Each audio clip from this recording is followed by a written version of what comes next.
I'd like to call our next witness, Donald Trump, who certainly needs no introduction. Your fame and reputation precede you, Donald. We're very happy to have you here. We know you to be very frank and outspoken, and you've had extensive experience, not only in large real estate developments, but also in sports and gaming and entertainment industries. And I'm glad you're able to make it here this morning, and appreciate your waiting and being so patient as you have been. So we welcome you, especially to listen and learn from your experiences, as we know you've been very much involved in regard to this credit crunch that we have before our nation today. So you may proceed in any way that's comfortable with you. All right, thank you very much, Mr. Chairman. Sure.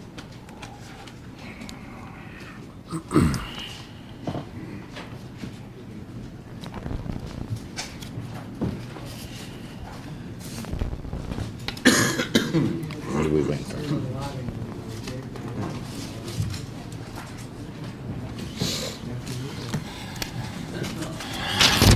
Donald, you may proceed. Thank you very much. Well, first of all, I think I could say to Mr. Seidman, who I believe has done a really fantastic job while he was in government, that had the 1986 catastrophe of the Tax Reform Act not been passed, I'm not sure that you'd know Mr. Seidman in the capacity of RTC.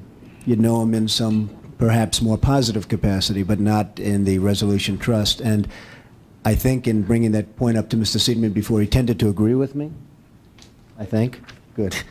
So this tax act was just an absolute catastrophe for the country, for the real estate industry, and I really hope that something can be done, as Congressman Thomas recently said, that something can be done to change at least parts of it, because it has taken all incentive away from investing in real estate, and real estate really means so many jobs. I mean, you have a city called New York City. You have a city, Boston. You have other cities and so many other cities. But I can tell you from very personal knowledge, New York City has virtually no construction right now. And we're not only talking about office buildings, of which there are many. We're talking about housing, moderate income housing, low income housing, even high income housing, where you create jobs. You create so many other things. They buy carpet. They buy furniture, they buy refrigerators, they buy other things that fuel the economy. And incentive has to be put back into the construction of things that are needed, such as housing of all kinds. I heard this morning that we've had the lowest number of houses built in terms of the housing since 1946 or 1947. And that's not much of a tribute to this group of folks that are representing the country, unfortunately. I feel I feel very badly about it. Everybody feels very badly about it. The fact is that the one word that nobody up on the panel has mentioned is the word depression. And I truly feel that this country right now is in a depression.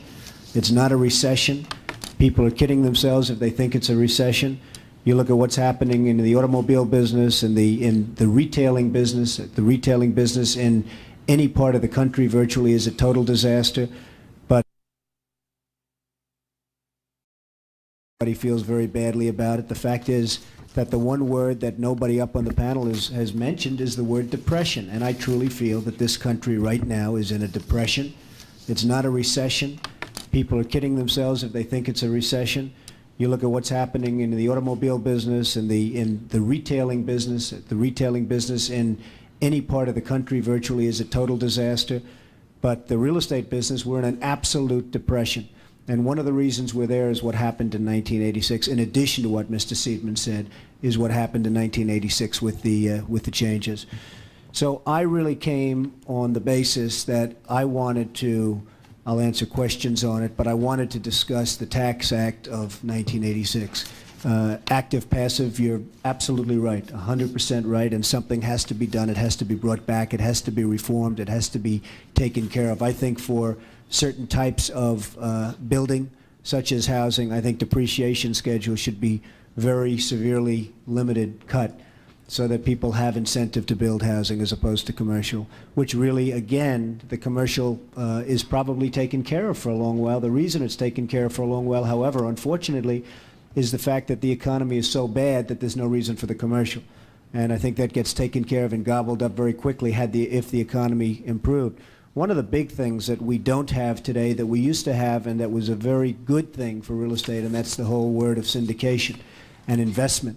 And if you're a dentist and you're making $200,000 or $300,000 a year, and you can't invest now in real estate. The reason the stock market is artificially high, in my opinion, is there's no other form of investment. I mean, you can't put it into real estate, and you can't put it into bonds. So people are putting it into a stock market. All the companies in the stock market are doing lousy, but their stock is high. And I think what we have is when the stock market goes down by, let's say, 1,000 points in 2 days, which perhaps it might, then we're in a full-scale depression. Then everybody admits it. Then the politicians admit it, the president's going to admit it, everybody's going to admit it. And right now, the only thing that sort of keeps the word depression off their lip is the fact that we really have a 3,000 stock market and people are surprised to see it, because the companies certainly aren't doing very well within the market itself. But the syndication of real estate was a very positive thing.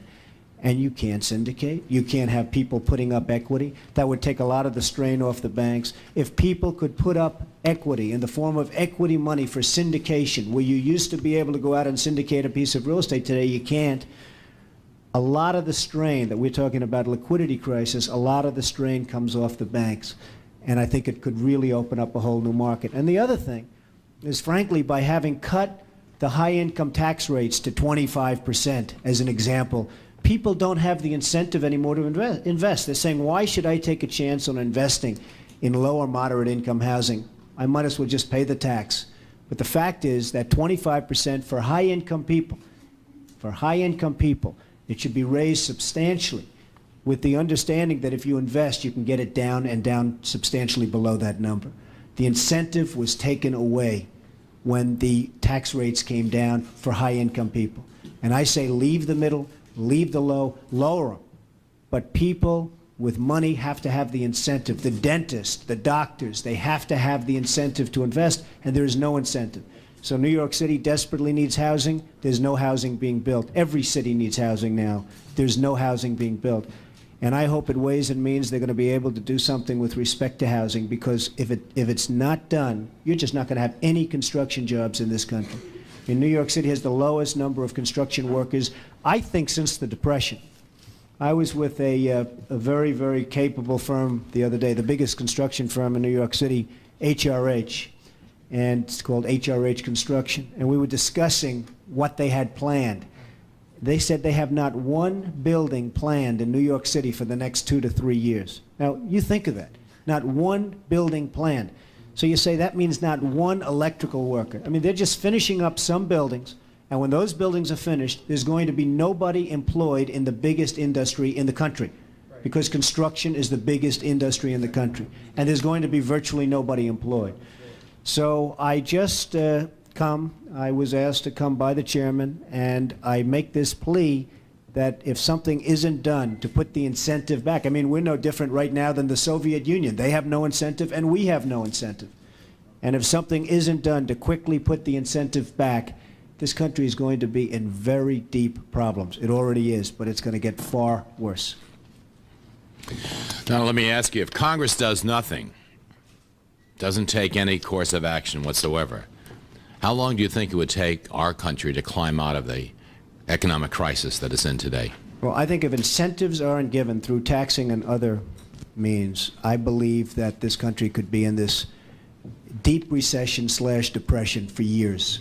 For years. I see no sign of any kind of an upturn at all. There's no incentive to do anything. There's no incentive to invest. Everyone's doing badly. Everyone. The wealthiest people are doing badly. The poor people are doing badly. Everybody is doing badly. I mean, you walk around the cities today, very, very few are doing well. And unless the incentive is given back to this country, and it's been taken away with 1986, unless it's given back, I really think you could be. I mean, there's an expression that we're using, survive till 95. I think it's maybe longer than that. It's survive to 95. I think we're being generous. It's really, really bad. And you folks are going to have to do something to fix it and to get people moving. How did we get here as we are? Has it been the mountain of debt that's been created in the public and private sector? Well, I think has it been the generosity, as Mr. Seidman said, of our tax laws and allowing interest rates to be deducted so that it encourages a debt-driven economy? Well, I think we got here by the fact that at the time certain things were done. I can speak in terms of the real estate business. Certain deals were made predicated on a certain tax policy, and then that tax policy was changed. I mean, I truly believe that you wouldn't have had the savings and loan crisis. I mean, you save minutia compared to the money that you've wasted on bailing out the savings and loans. Now, your insurance companies are in deep trouble, and I think they're going to get much worse because so much of their portfolio is in real estate. And I think you better save the real estate now. I mean, I can tell you, I bought things that were great deals in the middle 80s and even the later 80s. But when that tax law kicked in, really kicked in, all of a sudden those deals, which were good economic deals, were no longer good economic deals because they changed the game on me and they changed the game on everybody else. And it's pretty unfair. You make a deal predicated on a certain tax law and then they change the rules. So a lot of the problems that you've experienced are because of the fact that some very foolish people, in order to save a small amount of money, because they heard the word tax shelter and they thought the word tax shelter was a bad thing, as opposed to saying it's an investment in real estate. I mean, an investment in low-income housing, they call a tax shelter. And the word tax shelter is like the word junk bond. It's a very bad-sounding word, even though it isn't necessarily a bad thing. So they heard the word tax shelter, and politically they didn't like that word, and they said, let's get rid of tax shelters. But when they got rid of tax shelters, they got rid of people investing in low and moderate income housing and lots of other good things.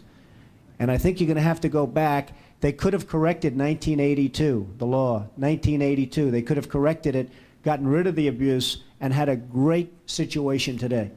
You wouldn't have had the savings and loan problems. I don't think you would have had many of the banking problems. You wouldn't have had what is going to befall you now, I think. They were just stronger to start off with, but I think the insurance companies are going to be in very deep trouble because of the values of their real estate have been eroded because of what Congress has done. So you have some very deep problems that can be corrected fairly simply by putting the incentives back. Real estate has always been one of America's favorite industries. The tax code has long favored real estate to a great extent because it employs so many people and is so important for the welfare of our economy. In 1981, we became very generous with real estate. We cut depreciation schedules in half. We gave tax credits.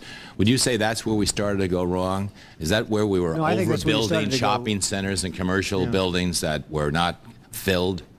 Well, I think that's where you started to go right, but maybe there was an excess. I think if it was channeled more toward the housing, which has always been, I mean, there's never been enough housing. You need it desperately. And I'm talking all forms of housing. You need it desperately. Including low-income housing. Including low-income housing, absolutely. And including senior citizen housing and dormitory housing and other forms of housing. There has never been, it's an insatiable thing. And you could really get that going. But what you're also getting going is jobs. Because I'll tell you what, New York unemployment and other cities' unemployment is astronomical. I think it's much higher than the numbers are indicating. I just don't think it's been reflected yet. If you look at what's going to happen with the construction industry in the next few years, forget it. There's not going to be anybody working. So I really think you need that for a lot of reasons, but also to spur jobs. Passive losses is one thing that many people draw attention to. Mr. Seidman, you did, members of this committee did. When we passed it, we had no hearings to my knowledge on it.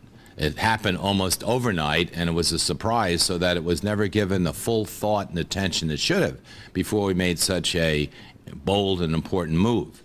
There is a bill now that Mike Andrews has with several hundred, I understand, sponsors that hasn't moved through the committee yet, the Ways and Means Committee, which says that developers should, if they're in full-time occupation, in real estate development, should be excluded from the passive law, rules law.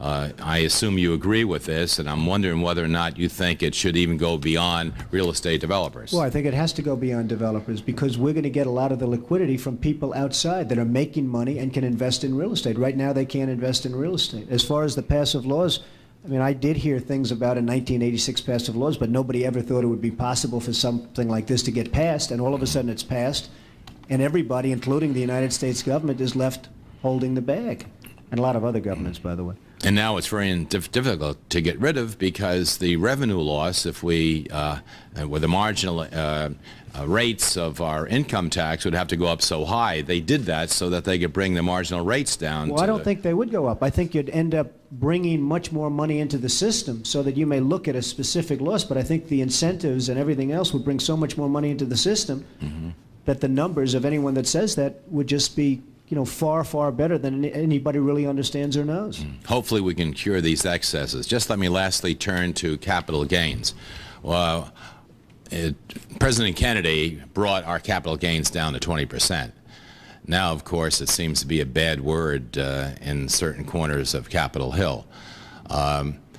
Would you say that we should go back to the traditional type of capital gains where all kinds of equities and real estate be given the normal deduction that we had pre-1986, or should we just target our capital gains to capital ventures, to resources that we need to have particular growth in? I think it could be targeted, but I think that capital gains is important, and I think real estate in particular in this country really needs help because it's such a dominant force. It just gets everything else going. And if you can get real estate going, if you can get construction going in the country, I think that's the way you get out of the recession or depression. And for savings, super IRAs like Benson has over in the Senate side, you're for that? Absolutely. Okay. Thank you very much, Donald. Thank you. Hal Rogers. Thank you, Mr. Chairman, and thanks for being here, Mr. Trump. Thank you, Mr. President. What would prevent, if we restored the passive loss provision of the 86 Act, what would prevent excesses under a reinstated passive loss provision that led to over-commercial building previous to 86? Well, I think one thing that could be done is you could re-examine this over the years so that if in 2 or 3 or 4 years you saw a great deal of housing, and I think that would be unlikely because it does seem to be insatiable, but if you saw, and I hope you'll have this problem, frankly, but if you saw so much housing being created by the reinstatement or the cessation, I think that you could probably take another look at it and maybe terminate it at that point for the future. But I just feel that you really, I mean, that was a tremendously negative provision, and it really hurt this country. It truly hurt the country. Would you limit its reinstatement to residential properties? Well, it just seems that that's what's really needed now. I mean, everyone agrees that you need housing, and you probably always will need vast amounts of housing. So it seems that that's what's needed, but you have to understand, when the economy comes up, you know, these buildings, many of the buildings built right now, built and empty and see-throughs and all, when they were built, it seemed like a good idea by a lot of people, and a lot of honest people. You know, the banks that loaned the money weren't all bad, and what happened to a lot of people is the economy went bad. And now everybody says, how could they have built this much space? But the fact is, this space, if the economy had stayed like it was in 86 and 85, that space would have been gobbled up and they'd be building more and everybody would be happy right now. I mean, the economy went very, very bad. And you look at various cities, they're cutting back on space. I mean, I'm seeing things where they have less space this year than they had 2 years ago. It's you know, unheard of statistics. So nobody could have predicted what was going to happen with the economy. So it would be nice to have it across the board. It would be nice to say that the banking system and various other controls will take care. But you certainly, at a minimum, you should have it for the housing industry, my opinion. Mr. Seidman seemed to say, and he's behind you and can correct me if I'm misstating his testimony, part of it. He, in essence, said that a recovery in the overall economy is the only way to cure the real estate problem. You seem to say that the reinstatement of the passive loss provision of 1986 TEFRA would lead us out of the recession. Well, no, I'm not saying that alone. I'm agreeing with Mr. Seidman, except I'll take the word only out. I think that the government can do quite a bit also, including the shortening of depreciation schedules, the power to syndicate, the right to syndicate, which also has to do with the active passive. If we were able to syndicate development, or able to syndicate even buildings that are built and successful and good that you can't get a mortgage on. I mean, I have a friend, he's got a building with an IBM triple net mortgage, with an IBM triple net lease, he can't get a mortgage on the building.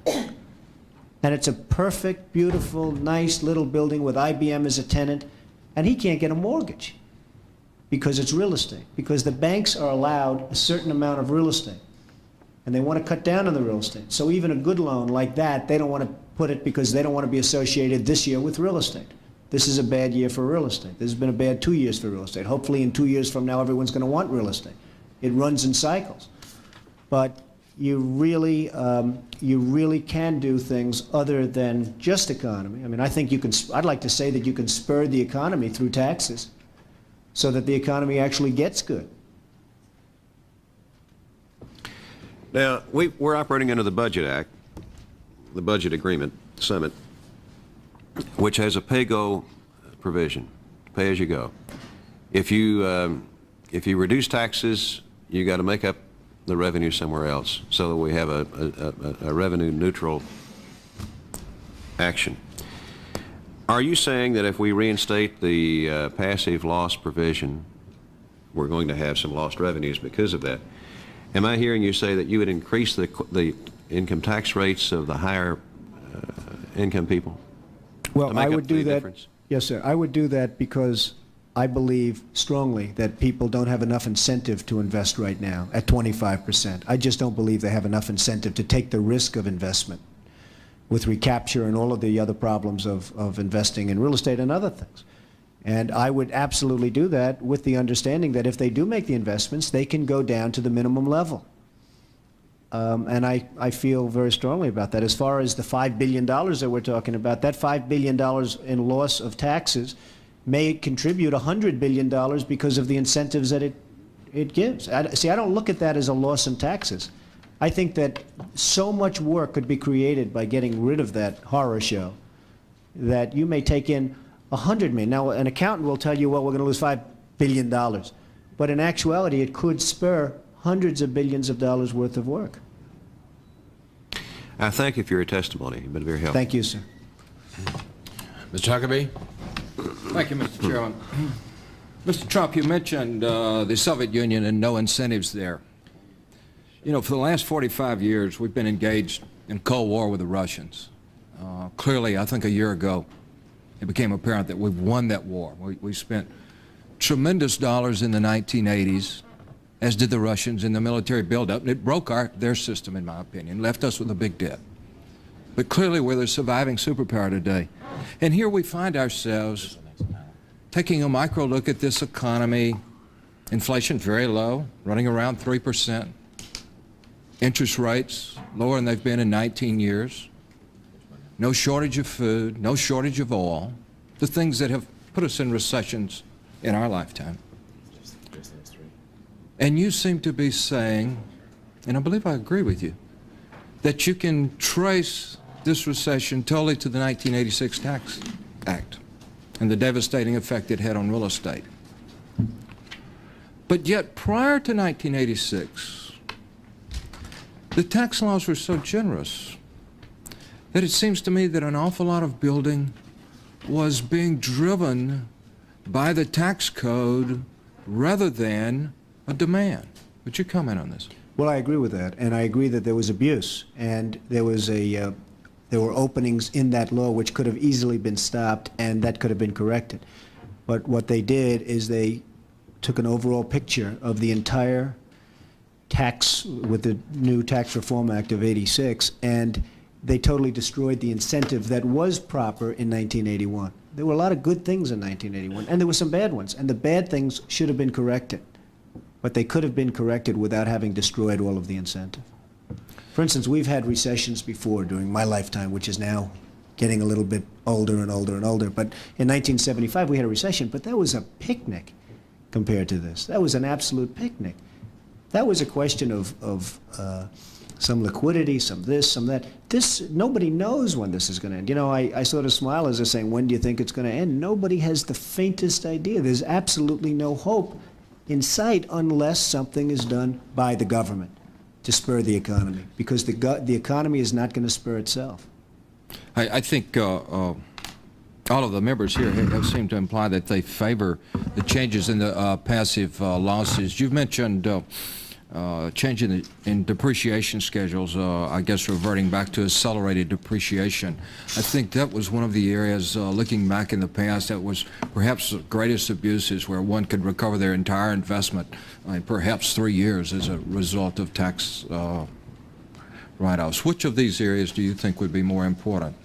Well, I think the accelerated depreciation and the shortening of schedules is very important in terms of getting something going. And again, we really need something going now. You can come back in 2 years or 3 years if it starts moving, and you can terminate that. But you have to get something going. If it's not started soon, we're just going to be in a free fall. I agree with you that there's probably an infinite demand for housing out there, and that we certainly should change our tax laws to encourage investment there, from low-income housing all the way up the scale.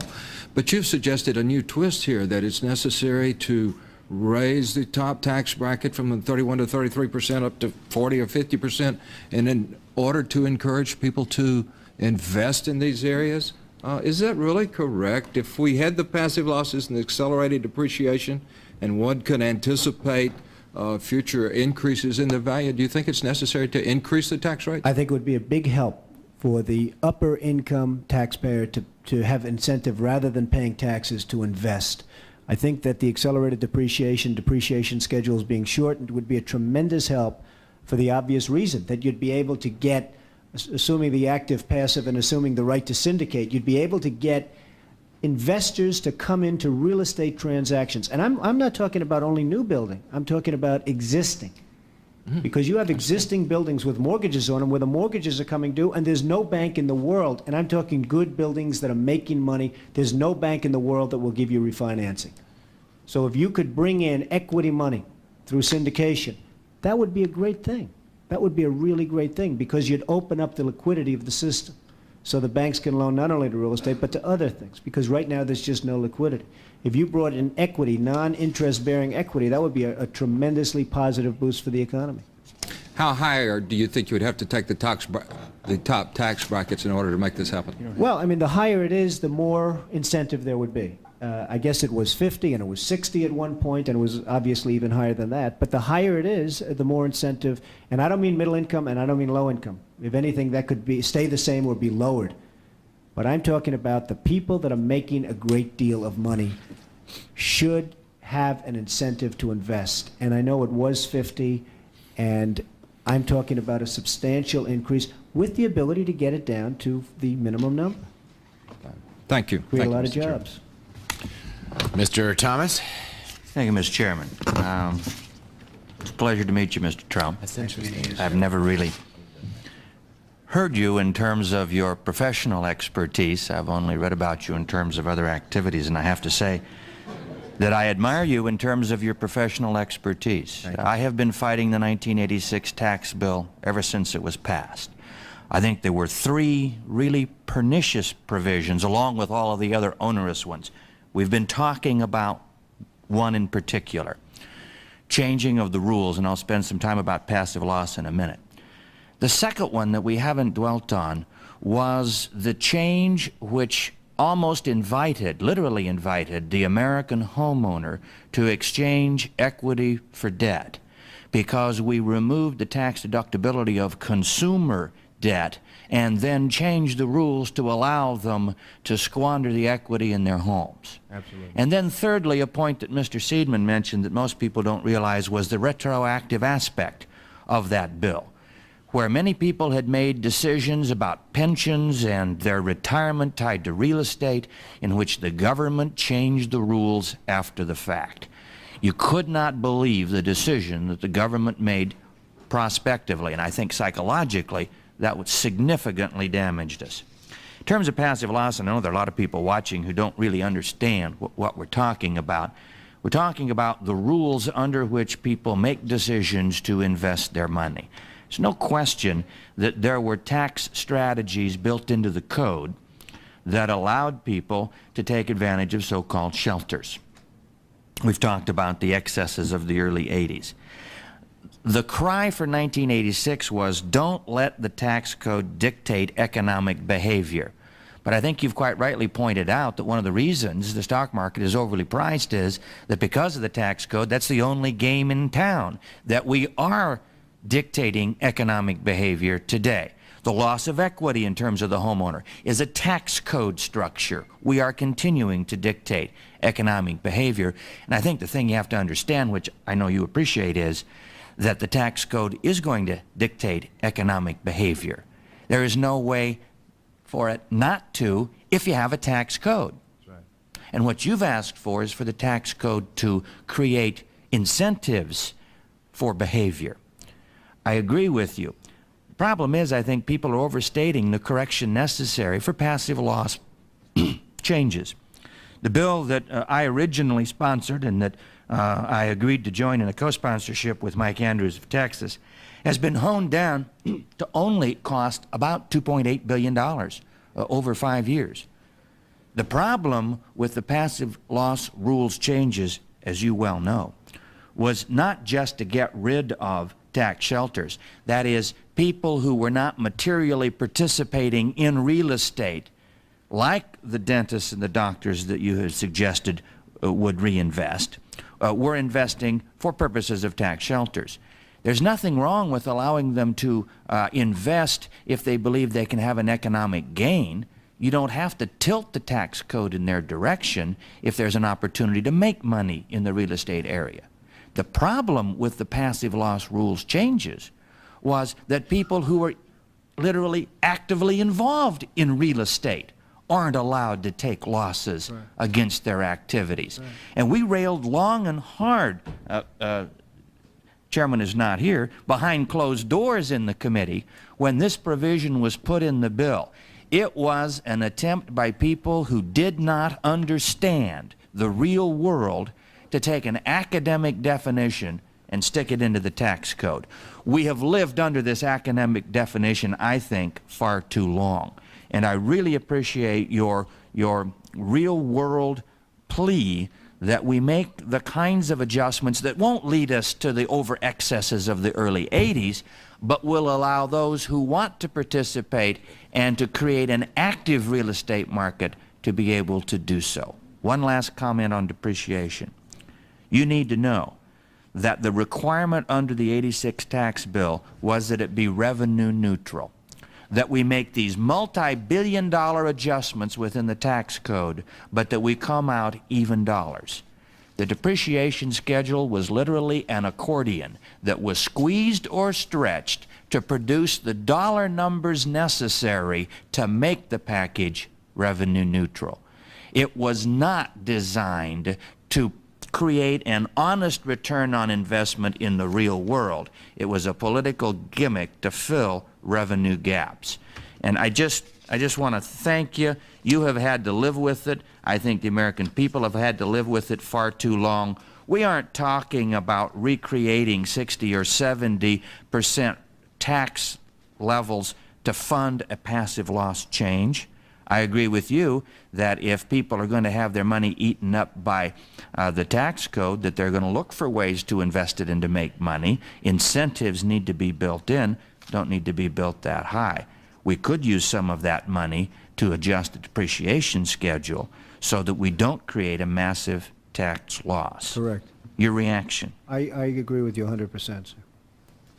I got to get you in front of the committee of Ways and Means as well as these kinds of committees. We have literally hundreds. We have over 300 members who have co-sponsored our passive loss legislation. It is not on the front burner in terms of any tax changes. What is being contemplated by the committee are political responses of adjustments within brackets to create a quote-unquote tax break for the middle class. And that if you would urge people who are in the private sector, who have had to live for far too long, to contact the chairman of the Ways and Means Committee, Dan Rostenkowski, contact Mike Andrews, contact myself about our passive loss legislation. For $3 to $5 billion, I can think of no better immediate shot in the arm for our recovery. It is an enormous advantage, and I agree totally with you that when you try to construct a model that says it will lose $3 to $5 billion in the tax code, yes, because we will change definitions in the code. But what we also change is behavior.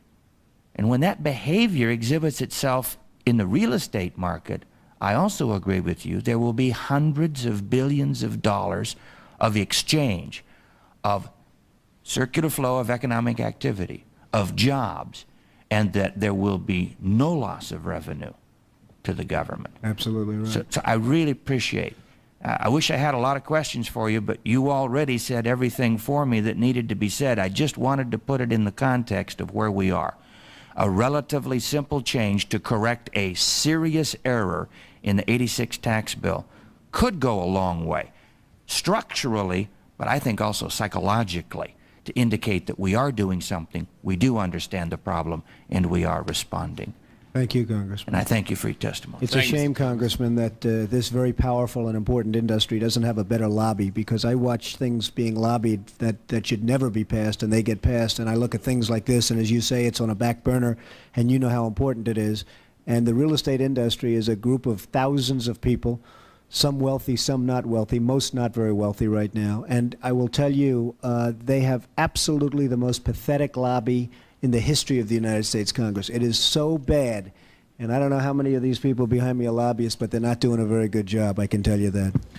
I just tell the gentleman that if he would appear before the committee or several others like him, they wouldn't need lobbyists. Thank you very much. Thank you, gentlemen. Thank you. Seems to be obviously the name of the game in Washington is to have an effective lobby, and then you get the laws passed that you need to get passed for that particular industry. Mr. John Spratt. Mr. Trump, thank you for your testimony, and in the interest of time, I'll put one question to you. Obviously, you operated at a vaster, higher scale than I did when I was involved a little bit in real estate development, but usually when we syndicated a project, what drew the participants, the limited partners, to the syndication was not just the pass-through of losses, but the fact that they could leverage their returns by writing off losses below their actual cash investment. Do you think that's a good rule and should continue? I think it's a rule that works in terms of getting people started, and it certainly had an effect, and it can be limited to an extent if need be. But right now we don't need limits, we need action, because if there's not action, you're not going to have an industry. You're not going to have a real estate industry. And I'm really talking to a large extent, because, you know, we talk about the overbuilding done during the 80s. But I'm really talking about things that are existing, not just for new construction, but things that are existing, because you cannot get financing for any building, no matter how good it is, no matter how good your tenant is. You cannot not get financing for it under any circumstances, anybody. If it has real estate associated with it, you cannot get financing. And that's a pretty pathetic situation. Now, maybe that changes, but I think you people are going to be the ones that are going to have to make a change. The point was, though, that when you described the syndication, you were talking about nearly an all-equity syndication, and I rarely saw an all-equity syndication. Usually the attraction was that... I'm sorry. I didn't mean all equity. No, I meant there'd be a mortgage, or there'd be a certain amount of debt, and there may be 20 or 25% of equity infusion. That's a positive thing, because you'd have a lower mortgage, you'd have, therefore, a lower interest rate on the mortgage, and you'd have 25% of no interest, free, you know, essentially interest-free equity. But So you've still got to find the bank that makes up the other 75%. Well, the bank could make it up, or you could have, again, it varies. I mean, you could have from 50 to almost 100%, but you could have a large amount of equity infusion, and I think that's a real positive thing. But right now, under the existing laws, you can't do that. You can't even talk to people about it because it doesn't work. I've got developer clients who still survive. They think that this has been a shakeout, and FIT have survived. And they look back on the period from 81 to 86, and they say there were a lot of characters in the business who shouldn't have been there. They were distorting the market by doing deals that were totally tax deals. They had no economic reality. Would you agree with that assessment? I would partially. I think there were a lot of good people in the market that got whacked, and I think that there were a lot of bad people that maybe deserved to get whacked. Thank you very much for your testimony. Thank you, sir. Thank you. Thank you very much, John. Helen Bentley, please. Thank you, Mr. Chairman. Mr. Trump, I want to thank you for being here today and for your stand on American manufacturing over the years. I was one of those with Mr. Thomas who early on as they were considering the 86 Tax Act I described it as it stinks. And I think that's the best description I can still give to it today. You've been talking about real estate here, but that Tax Act also eliminated investment tax credits. Yes. It eliminated interest deductions on the purchase of items. And we have a little bank in my area which just this past week has reduced by 1% the interest on anybody who wants to buy an American car. Okay? The number of phone calls that bank has had since that ad was put in has been phenomenal. And what do you think would happen to getting manufacturing going, which in turn helps with your real estate, et cetera, if we would give some inducements to investment tax credits on American manufactured products? I think it's a truly spectacular idea. Okay. Oh, there we are. Are you going to join me, Mr. Thomas? I already have a bill in for Ms. tax Guarini? credits. Okay. So I agree with you. Okay, very good. I need to get some of my good Republicans to agree with me on that, too. But I think one of our problems has been that we've been talking about free trade far too much instead of fair trade. And as a result, we're all feeling the effects of it. And I think some of the people behind you are some of the people who have been hurt as a result of some of the pressures on free trade of exporting jobs overseas. Again, Mr. Trump, thank you for being here today, and I'd someday like to pursue some of your thoughts on the manufacturing further. Thank you, ma'am. Thank you, Helen. Jim Hayes? Thank you, Mr. Trump. I want to take this opportunity to perhaps outline things in a way that might seem sophomoric, but realizing that this is an opportunity because of someone with your high profile to have people who do not deal with financial markets understand some of the dilemma we find ourselves in and some of the ways of getting out of it. Explain in very simple terms how a developer such as yourself with an idea for a project takes the cost of the project prior to 1986 and the impact of that act, takes that project cost, proposes a financing mechanism, and goes about getting investors. Just briefly outline anything, whether it's a commercial or residential real estate venture. That's a long, it could be a pretty long answer, but just briefly, you conceive of a development in a site. It usually starts with a piece of land. You conceive of this, you go and you get your zoning, or you have your zoning. You get your architects, you get your engineers, you get your planners. You design something that you think is going to be nice and economic and all of the things that it's supposed to be. You then go out and get your financing, ideally. You used to go out and get your financing. Today you don't even think about it. You then go out and get your financing, you build your job, you hopefully have a success, and you've created a lot of jobs in between for lots of people that are buying lots of different things for the families, including other homes, et cetera, et cetera. And that's really a process, and that is the process. But that process is now circumvented because it's impossible to get financing for any development in this country, I would say, right now. And explain to them also that at the end of the trail, when you've had both an interim lender, meaning somebody who gave you a construction loan, and then a permanent lender who took that interim lender out and looked at this project over long term, that projects you did prior to 1986 that were either in a stage of an interim lender or had been completed, that even though those had been completed, even though they had been conceived under tax laws that then, depreciation that then, allowed you to make that decision to go to the bank, and that the loan was economically viable by a loan officer who looked at it, it made sense to them. Explain how, even though it was done under the previous rules, the subsequent rules were applied to you and the kind of economic impact they had for a completed transaction. They weren't grandfathered, essentially. Correct. You bring up a great point, because I have never understood how this is possible. I have never understood how somebody throughout this country didn't sue the United States government and have that overturned. I mean, you had people investors investing over a 10-year period for under a set of conditions, and this is, as I was talking before, playing the game. We're all playing by a certain set of rules. The rules were changed for the government, but they weren't changed for us. I mean, it was an incredible circumstance that happened, and people went bust by the hundreds of thousands, and I hope you weren't one of them in terms of that, but obviously you know a lot of people that were.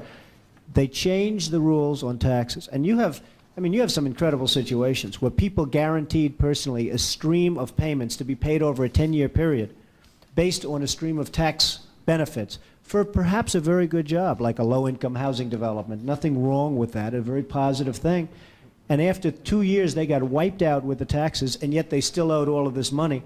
And many of these people, most of these people, had to declare bankruptcy. They couldn't pay it. So they personally guaranteed a stream of payments. How that wasn't grandfathered for those people, I've never understood. How it wasn't overturned by the courts, and I'm sure many people must have brought lawsuits, but I haven't heard of any successful lawsuit on it, is just beyond me, because it's probably the most unfair thing that I've seen in terms of business and government.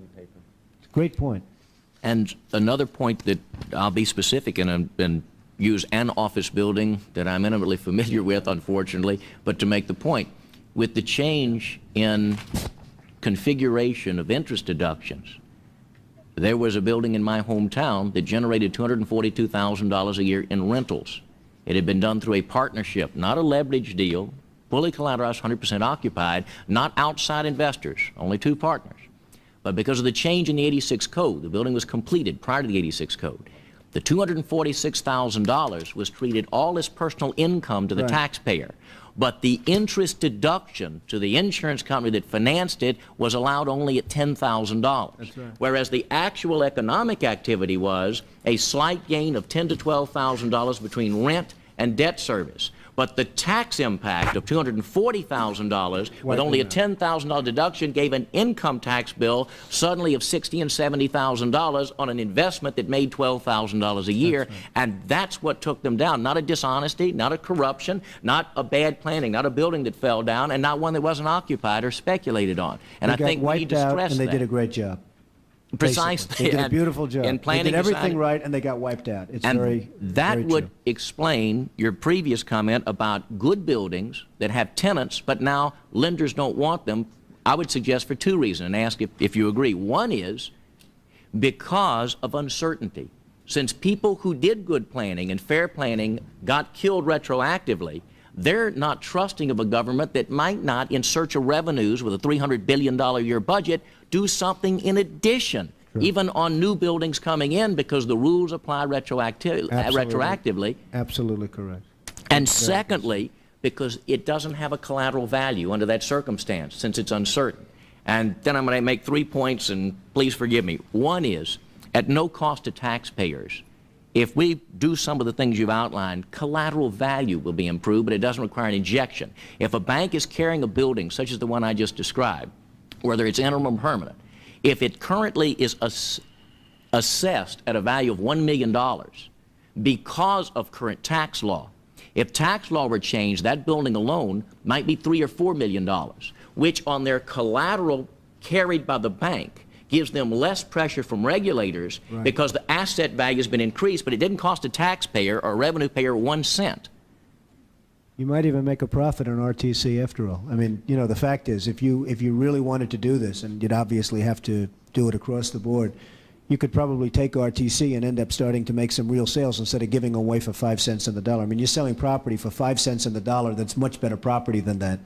And if you made the proper changes in the tax law, if you made some smart changes, your RTC property could even, you wouldn't have to contribute 10 cents to it, in my opinion. And secondly, I represent people who are being foreclosed on who've never missed a payment. That's something else I wish that people out there and at home would know. They've made every monthly payment through other income, and they were able to do so, but because the collateral value was depressed, even though they've never missed one of their bank payments, those loans are being called because the regulatory scheme is saying, well, wait a minute, this property is worth less. Therefore, we're demanding $3 or $4 million in additional collateral that they don't have. And they are being placed into either bankruptcy or they're being placed into tremendous economic adversity, having never missed one monthly or one quarterly payment. It's a very unfair circumstance. There are a lot of, I mean, there are hundreds of thousands, and I guess beyond that, people exactly in that circumstance. And the second point I would make is on property tax. If we do nothing in the Congress, if we keep current law, then we're just not having enough years pass where corporations and individuals are recognizing that if their properties are lowered because of the change in the tax code, that they should go to their assessors and get tremendous adjustments, which once again lowers the property tax receipts of counties and parishes, in my case, states, and make them suddenly have to come up with alternative tax packages for their own revenue measures. Right. And is that not, in New York, for example, are there not probably people who are trying to get property tax adjusted dramatically because of the impact on real estate ventures? There are indeed. Absolutely. And my final question would be on economic activity. I come from southwest Louisiana, which people refer to as oil and gas community. I used to hear people say constantly we were recession-proof, which I thought was an interesting phrase. I heard it here in Northern Virginia. They're suddenly, I think, finding the equal recession-proofness of the two areas. But secondly, I used to hear constantly, I'm not in the oil and gas business. Well, when it collapsed from $40 to $8 and bounced for a while, everyone that sold shoes found out they were in the oil and gas business. Everybody that sold automobiles found out they were in it. And I'm reminded of that today because I think the point you're making is that I'm not in the real estate business, and I no longer am, by the way. Don't own 1 square inch of anything. You're lucky.